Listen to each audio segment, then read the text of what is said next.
বাইরে বেরিয়ে দেখি ইসি আমার সামনে দাঁড়িয়ে। আমাকে এই সময় এখানে দেখার জন্য হয়তো বেচারি নিজেও প্রস্তুত ছিল না। ইসি বলল, কি ব্যাপার, আপনি এখানে? এই রে, কি বলি এখন, সত্যিটা তো বলা যাবেই না, আর সাময়িক সত্যিটা জানলে তো কি না কি ভাবে তার নেই ঠিক। ইসি বলল, কি হলো, বোবা নাকি? আমি বললাম, বোবা হতে যাব কেন? ইসি বলল, তাহলে অ্যান্সার কোথায়? আপনি এত সকালে এখানে কি করেন?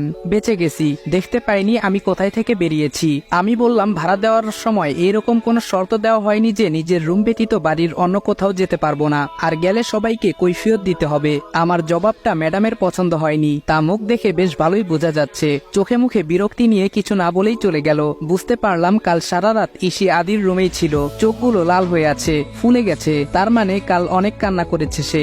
রাতের কাজটা এখন করতে হবে ভেবে নিজের রুমের দিকে পা বাড়াই। আমি বললাম, হ্যালো রাতুল। রাতুল বলল, জি স্যার। আমি বললাম, শুনো, আমি একজনের নাম আর ঠিকানা তোমাকে মেল করেছি, দেখো, তার পুরো ডিটেলস আমার চাই, আর তা যত তাড়াতাড়ি সম্ভব। রাতুল বলল, ওকে স্যার, বলেই ফোন রেখে ফ্রেশ হতে চলে যাই। অফিসের জন্য বেরিয়ে যাওয়ার পথে মা পেছন থেকে আমাকে ডাক দেয়। তাকিয়ে দেখি সবাই এখানে আছে। মা বলল, তুমি অফিস যাচ্ছ? আমি বললাম, কেন, কিছু বলবেন? মা বলল, তোমাকে ধন্যবাদ বাবা। আমি বললাম, কেন? বাবা বলল, কাল আমাদের কথাটা রাখার জন্য।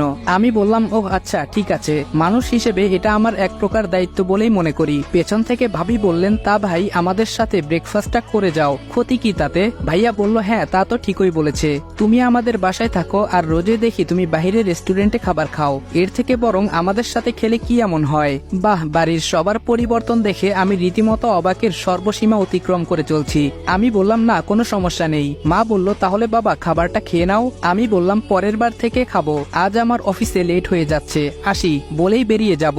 দেখলাম আমার আগেই বেরিয়ে গেছে ইসি। সবাই ওর যাওয়ার দিকে তাকিয়ে আছে। আমি কিছুক্ষণ তাকিয়ে থেকে বেরিয়ে গেলাম। অফিসে ঢোকার পরপরই ম্যানেজারের রুমে ডাক পড়ে যায়। শালা ম্যানেজার আমার কাজে ব্যাঘাত ঘটিয়ে দিল। ওই দিনের খবরটা পাওয়ার পর সে ছুটি বাতিল করে অফিসে চলে আসে। আমি বললাম, স্যার আসবো? ম্যানেজার বলল, আয়। আমি ভেতরে ঢুকে গেলাম। ম্যানেজার আমার কাঁধে হাত রেখে বলল, রাজ, আমি দুঃখিত ভাই, সেদিন না জেনে তোর উপর দোষারোপ করেছিলাম। ওইখানে যে হারামি ছিল সে ধরা পড়েছে, আমায় তুই মাফ করে দিস কেমন? আমি বললাম, কি বলছেন স্যার, মানুষ মাত্রই ভুল, আর আমার আপনার প্রতি কোনো অভিযোগ নেই। এইসব টুকটাক কথা বলে ম্যানেজারকে কিছু পাম দিয়ে বেরিয়ে এলাম। তবে খুব চিন্তা হচ্ছে, কারণ সেদিন তো সেখানে আমি আর অগ্নি ছিলাম। তাহলে ম্যানেজার কাকে ধরেছে বলল? অগ্নিকে ফোন দিয়ে দেখে নেই, কিন্তু আশ্চর্য, অগ্নি ফোন তুলছে না। 3বার কল দেওয়ার পর ফোন সুইচ অফ বলছে। এবার টেনশন হতে লাগলো। আয়াসকে ডায়াল করে জানতে পারলাম রাতুল আর অগ্নি নাকি বাসায় ছিল। সে বের হবার সময় দেখেছে রাতুলের নম্বর পর্যন্ত বন্ধ। নীরবকে ফোন দিলাম। আমি বললাম, হ্যালো নীরব। নীরব বলল, হ্যালো স্যার। আমি বললাম, কোথায় তুমি? নীরব বলল, স্যার আমি তো একটা দরকারে বাইরে বেরিয়েছি। আমি বললাম, রাতুল আর অগ্নি কোথায়? নীরব বলল, স্যার ওরা বাসায় আছে। আমি বললাম, তুমি শিওর? নীরব বলল, হ্যাঁ। কি হয়েছে স্যার, কোনো সমস্যা? আমি বললাম, তখন থেকে ওদের ফোনে ট্রাই করছি কিন্তু পাচ্ছি না। নীরব বলল, ও সরি স্যার, বলতে ভুলে গেছি, ইলেকট্রনিক কিছু সমস্যার কারণে ওদের দুজনের ফোনেই সমস্যা হয়েছে। আমি এর জন্যই বাইরে এসেছি জিনিসপত্র নেওয়ার জন্য। আমি বললাম, থ্যাংক গড। ঠিক আছে, তুমি সাবধানে বাসায় যেও, বলেই ফোনটা কেটে দেই। কিছুটা নিশ্চিত লাগছে এখন। ফোনটা রেখে চেয়ারে হেলান দিয়ে বসে কপালে স্লাইড করতে করতে কিছু একটা ভাবছি। তখন কেউ দরজায় নক করছে। স্যার আসবো?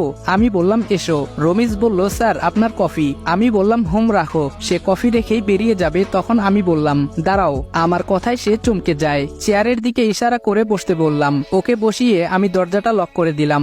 আমি বললাম, রমিজ দেখো, ভয় পাওয়ার কিছু নেই, আমি তোমার মতোই একজন মানুষ। সেদিন তুমি কিছু বলতে চাইছিলে, দুর্ভাগ্য আমি শুনতে পারিনি। এখন বলো প্লিজ, তুমি কি জানো? রমিজ বলল, স্যার আমি মেলা বছর এই অফিসে পিয়নের কাম করি, তাই এতদিন কাজ করার অভিজ্ঞতা থেকে আপনার মতো কাউকে বিশ্বাস করতে মন সায় দেয় নাই। আমি বললাম, নির্ভয়ে বলো। রমিজ বলল, স্যার এই অফিসটা একটা দেয়াল মাত্র, যার ওপারে অনেক অনৈতিক কাজ চলে। কথাটা সে ভয়ে ভয়ে এক প্রকার মুখ ফসকেই বলে ফেললো। তবে খুব বুঝতে পারছি সে এখন আরো বেশি ভয় পাচ্ছে, ভাবছে আমি হয়তো সেই দলেরই কেউ।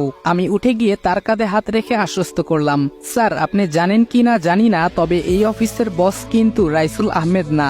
আমি একটু অবাক হওয়ার অভিনয় করে বললাম, কি বলছো কি তুমি? তাহলে কে? আমি তো রাইসুল সাহেবকেই বস ভাবি। রমিজ বলল, না স্যার, রাইসুল সাহেব বস না, উনি ম্যানেজার। তয় বস রে কেউ চিনে না, কোনোদিন কেউ দেখেও নাই। রাইসুল সাহেব সব পরিচালনা করেন।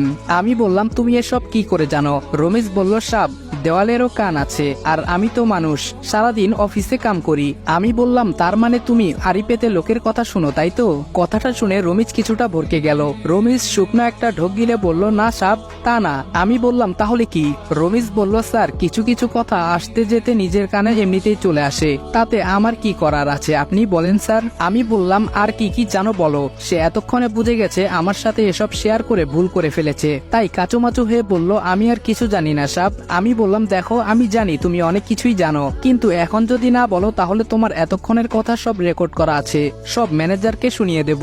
রমিজ বলল, স্যার বিশ্বাস করেন আমারে, আমি কিচ্ছু জানি না, পেটের দায়ে কাজ করি। আমি বললাম বুঝছি, তুমি আর কিছু বলবে না, যাও যা বলার আমি ম্যানেজারকেই বলবো।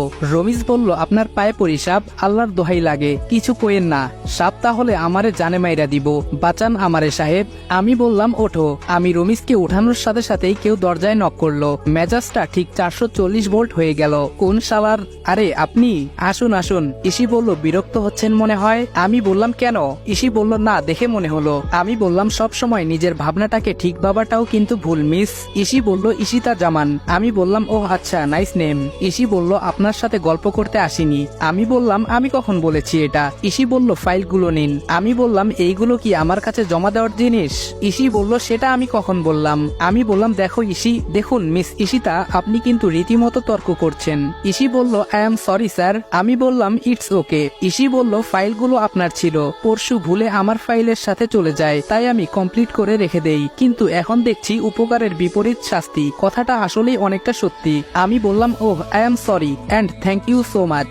ইসি বলল, ইটস ওকে অ্যান্ড ওয়েলকাম বলে সে বেরিয়ে যায়। আমিও টেবিলের ফাইল দুটো রেখে মুচকি হাসি দিয়ে চেয়ারে বসে পড়ি। আমার বোঝার বাকি নেই মিস ইশিতা জামান, আপনি কেন আগ বাড়িয়ে কারোর সাহায্য করতে এসেছেন? তবে তোর ধারণা ভুল ইসি, তুই হয়তো ভাবছিস আমিও এসব 2 নাম্বার কাজের সাথে জড়িত। খুব তাড়াতাড়ি তোকে সত্যিটা জানাবো আমি। বলেই একটা দীর্ঘশ্বাস ফেলে ফাইলগুলো চেক করে রেখে দেই। অমনি আমার ফোনটা বেজে ওঠে। ফোনটা রিসিভ করে বললাম হ্যালো। অপর সাইড থেকে আয়াস বলল, হ্যালো স্যার, কেমন আছেন? আমি বললাম ভালো, তুমি? আয়াস বলল, জি ভালো। আমি বললাম খবর কি বলো? আয়াস বলল, খবর তো তেমন কিছু নেই স্যার, শহরের সব বড় বড় বিজনেসম্যান আর পলিটিশিয়ানদের খোঁজ নিয়ে দেখেছি, এর মধ্যে কাউকেই ধোয়া তুলসী পাতা পাইনি স্যার, তবে আরসি এর কোনো হদিশ মেলেনি। আমি বললাম হাল ছেড়ো না, খোঁজ চালাও, কেউ না কেউ তো হবেই এদের মধ্যে। আয়াস বলল, ওকে স্যার। আমি বললাম নিজের খেয়াল রেখো আর মন দিয়ে কাজ করো, অল দ্য বেস্ট। বলেই ফোনটা রেখে নিজেও কম্পিউটার অন করে কাজে লেগে পড়ি। আজ রাতে একবার সেই স্কুল ঘর এরিয়াতে যেতে হবে।